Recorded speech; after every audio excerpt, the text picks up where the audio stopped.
I'm speaking to the people who want more, the people who want to be the fucking pinnacle, the people who want to be accomplished, the people who want to make a fucking difference. You guys are going to have to go all the fuck in. Make a 100% commitment to give the best effort you've ever given to outwork, out-improve, out-strategize, outlast like never before.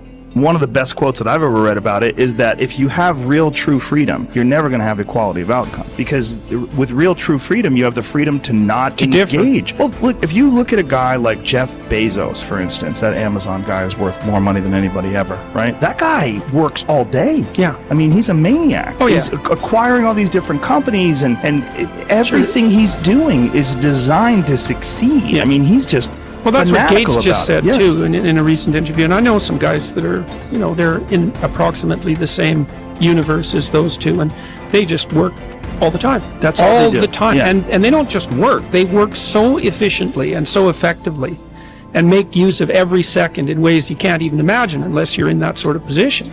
So, and doing that doesn't mean that you will succeed, but not doing it certainly means that you will fail. Well, not doing it certainly means you will never achieve that level of success. Obsession is wanting something so bad that I go to bed with, I wake up to it, I make whatever sacrifice, I grind, I can't live without it. You gonna get anything, you will have to pay the price. There is a price tag to greatness. You will have to work for every single thing you get.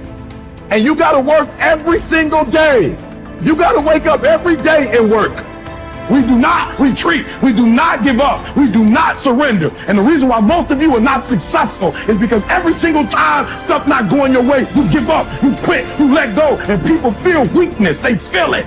You can feel when somebody's not committed, when they're not all in, when they're not dedicated. And there's another level you get to when you go all in. Look at your belief system every single day and stick with it. Don't rush the process. Trust the process. Don't rush the process. Trust the process. Don't rush the process. Trust the process. People who do stuff consistently and on time, they surpass people who talented and gifted.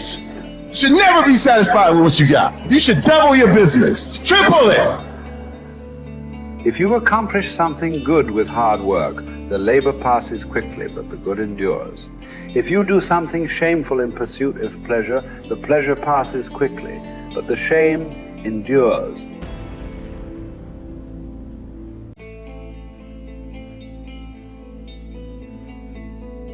So as you begin to look toward making this your decade, as you begin to look toward making your life different, as you begin to look at yourself, you've got to redefine yourself. Who are you right now? And who must you become in order to create what you want? What has to change about you? What is it that you're doing right now that would be a liability for you? As you begin to look toward the future and take inventory of yourself, what is it about you right now that you've got to leave this behind because this no longer fits? Looking at where you want to go and the kind of person that you must become, the kind of standards that you have for you. What is it that you must do differently if you want to keep on getting what you're getting, keep on doing what you're doing? It makes sense unless you change your pattern, unless you change the way you're thinking, unless you change your behavior, you're going to continue to produce the results in your life. See, all of us are winners, but some of us are producing results that we don't want. And so all you have to do is look at your game plan, look at your strategy. How is it that you have been being? What is it that you've been doing to produce this? See, you're the director, you're the producer, you're writing the script, you're the star of your life. And as you begin to look at your life, you can decide whether or not it's a smash or whether or not it's a flop. That's in your hands. Look at your life, look at where you want to go. Don't worry about your circumstances. Don't worry about your age. I have a friend who's up in age, over 70, and she wanted to build a multi-million-dollar complex. The name is Dr. Johnny Coleman. Lenders and bankers say, you can't do that, you're too old. She ignored them. That building now stands, ladies and gentlemen, a multi-million-dollar structure. But there are a lot of people who would have listened to that. There are a lot of people that would not have even gotten to that point. They would have talked themselves out of even going down to the bank to ask for it because they've already said no to themselves. See, it's time now. If you want to make this your decade, you've got to start saying yes to your life. You've got to start saying yes to your dreams, yes to your unfolding future, yes to your potential, as opposed to saying no. See, 87% of our self-talk is negative. So you've got to make a conscious, deliberate, determined effort to say yes to your dreams. Why not? Why not me? Don't spend time like most people going through life complaining.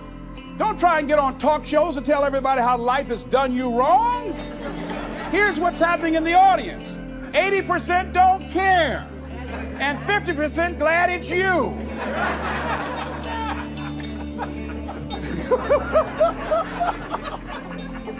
All right? So when you know that, you'll go around, oh, you know what they did to me? Who cares? Get away from me before they come back. Even as the sun doth not wait for prayers and incantations to rise, but shines forth and is welcomed by all, so thou also wait not for clapping of hands and shouts and praise to do thy duty. Nay, do good of thine own accord, and thou wilt be loved like the sun. Above all, remember that the door stands open. Be not more fearful than children, but as they, when they weary of the game, cry, I will play no more. Even so, when thou art in the light case, cry, I will play no more, and depart. But if thou stayest, make no lamentation. If you choose, you are free. If you choose, you need blame no man, accuse no man. All things will be at once according to your mind and according to the mind of God. Withdraw into yourself as far as you can. Associate with those who will make a better man of you. Welcome those whom you yourself will improve. The process is mutual. Men learn while they teach. Limiting one's desires actually helps to cure one of fear. Cease to hope, and you will cease to fear. Widely different as fear and hoping are, the two of them march in unison like a prisoner and the escort he is handcuffed to. Fear keeps pace with hope. Both belong to a mind in suspense, to a mind in a state of anxiety through looking into the future. Both are mainly due to projecting our thoughts far ahead of us instead of adapting ourselves to the present. I've learned to be a friend to myself with great improvement. This indeed, such a one can never be said to be alone, but know that he who is a friend to himself is a friend to all mankind. Wild animals run from the dangers they actually see. Once they have escaped them, worry no more. We, however, are tormented alike by what is past and what has become.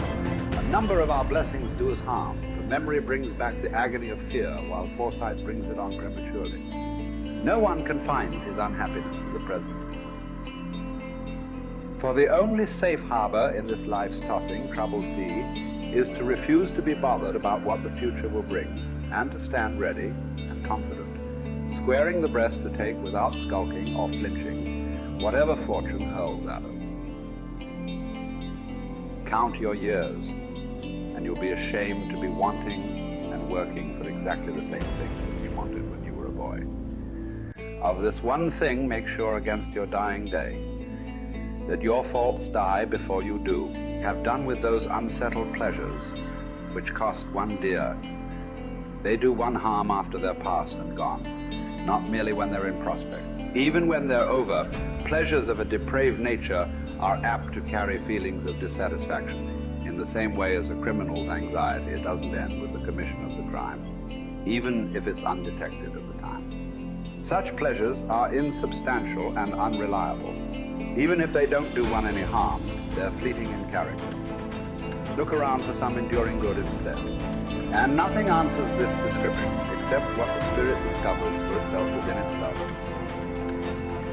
A good character is the only guarantee of everlasting, carefree happiness. Even if some obstacle to this comes on the scene, its appearance is only to be compared to that of clouds which drift in front of the sun without ever defeating its light.